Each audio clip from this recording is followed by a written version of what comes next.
yaitu filsafat ilmu, mengawasi dan memperkuat eksistensi keilmian serta nilai-nilai dalam ilmu pendidikan.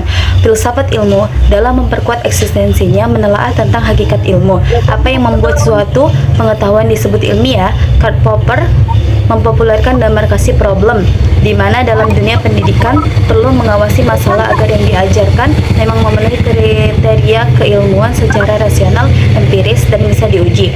Dalam hal keilmian, filsafat ilmu mengkaji bagaimana kita bisa tahu sesuatu. Thomas Kuhn sebagai tokoh kunci mengemukakan paradigma dan revolusi ilmiah. Dalam pendidikan, hal ini yang akan menjadi terjemah dalam proses berpikir kritis, metode ilmiah, dan literasi sains. Dalam pendidikan, siswa tidak hanya menerima fakta atau kebenaran, tetapi mereka juga diajarkan cara belajar dan bagaimana mendapatkannya. Dalam menjaga nilai-nilai filsafat ilmu menelaah nilai dan tujuan ilmu. Paul Verhoeven dan Robert Merton menekankan etika keilmuan di mana yang mereka tanamkan adalah nilai kejujuran, keterbukaan tanpa pamrih. Hal ini dapat diperoleh dari pendidikan, karakter, etika, riset, dan pembahasan dampak sosial teknologi yang masuk. Yang kedua yaitu pengaruh pendidikan bermakna terhadap perkembangan filsafat ilmu. Yang telah kita tahu bahwa filsafat ilmu adalah suatu disiplin yang mendidik dan membawa kita pada pertimbangan dan tindakan dalam mencintai kebijaksanaan yang dibentuk pada diri manusia melalui introspeksi diri. Sedangkan pendidikan adalah prosesnya di mana manusia dapat membangun sifat kepemimpinan dalam membangkitkan dan menegakkan hal positif melalui dunia pendidikan. Pendidikan adalah tempat untuk mengajarkan kepada anak untuk menggunakan dan merawat dirinya sendiri dengan tepat. Pendidikan merupakan kebutuhan manusia. Dengan pendidikan yang bermakna dan bernilai, memberikan data empiris serta fenomena baru yang menentang teori-teori lama, sehingga memicu perkembangan pemikiran dalam filsafat ilmu. Ketika praktik pendidikan berhasil membentuk karakter atau memecahkan masalah sosial, hal tersebut menjadi bahan refleksi bagi filsafat ilmu untuk terus memperbarui kerangka berpikir mengenai bagaimana ilmu seharusnya dikembangkan agar tetap relevan dengan kebutuhan manusia.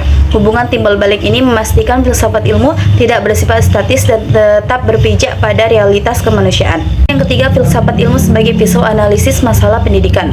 Filsafat ilmu disebut sebagai pisau analisis karena mampu membedah masalah pendidikan secara mendalam hingga ke akarnya. Sebagai contoh, ontologi digunakan untuk mempertanyakan hakikat masalah. Misalnya, apakah masalah kurikulum berkaitan dengan materi dan tujuan dasar pendidikan? Epistemologi digunakan untuk membedah cara menyampaikan ilmu seperti mengevaluasi apakah metode pembelajaran yang digunakan sudah tepat dan dapat dipertanggungjawabkan. Aksiologi digunakan untuk menimbang nilai dan manfaat dari suatu kebijakan pendidikan, memastikan bahwa sosial yang diambil tidak merugikan moralitas siswa atau masyarakat. Keempat, contoh konkret penerapan filsafat ilmu dalam praktek pendidikan. Dalam pendidikan, hal yang perlu diperhatikan adalah kebijakan, kurikulum, proses pembelajaran, kebijakan suatu aturan, arah, dan keputusan yang dipakai di dunia pendidikan sebagai penyelenggara proses mengajar yang terjadi. Tujuannya supaya pendidikan dapat berjalan tertib sesuai hukum dan juga dapat mencerdaskan siswa. Yang kedua, kurikulum, penyusunan rencana belajar.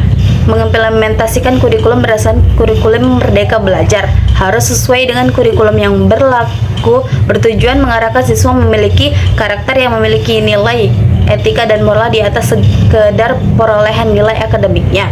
Yang ketiga, proses pembelajaran. Metode belajar problem based learning yang secara epistemologi menekankan bahwa pengetahuan dibangun melalui pengalaman aktif dan pemecahan masalah nyata, bukan sekedar hafalan pasif. Kesimpulan yang bisa kita ambil dari uraian tersebut yaitu filsafat ilmu berperan sebagai fondasi berpikir dalam pendidikan. Yang pertama, mengawasi dan memperkuat eksistensi keilmian serta nilai-nilai dalam pendidikan agar proses belajar tetap rasional dan bermakna. Kedua, pendidikan itu sendiri adalah wujud perkembangan filsafat ilmu karena cara kita mengajar dan belajar harus diuji dan diperbarui lewat refleksi filosofis. Yang ketiga, filsafat ilmu berfungsi sebagai pisau analisis untuk membedah konsep, metode, dan tujuan pendidikan supaya tidak terjebak pada dogma. Yang keempat, dalam praktiknya penerapan filsafat ilmu terlihat guru melatih berpikir kritis siswa, menyaring kurikulum dari pseudosains dan menanamkan etika riset. Tanpa filsafat ilmu, pendidikan beresiko menjadi hafalan tanpa arah. Berikut referensi dari uraian tersebut.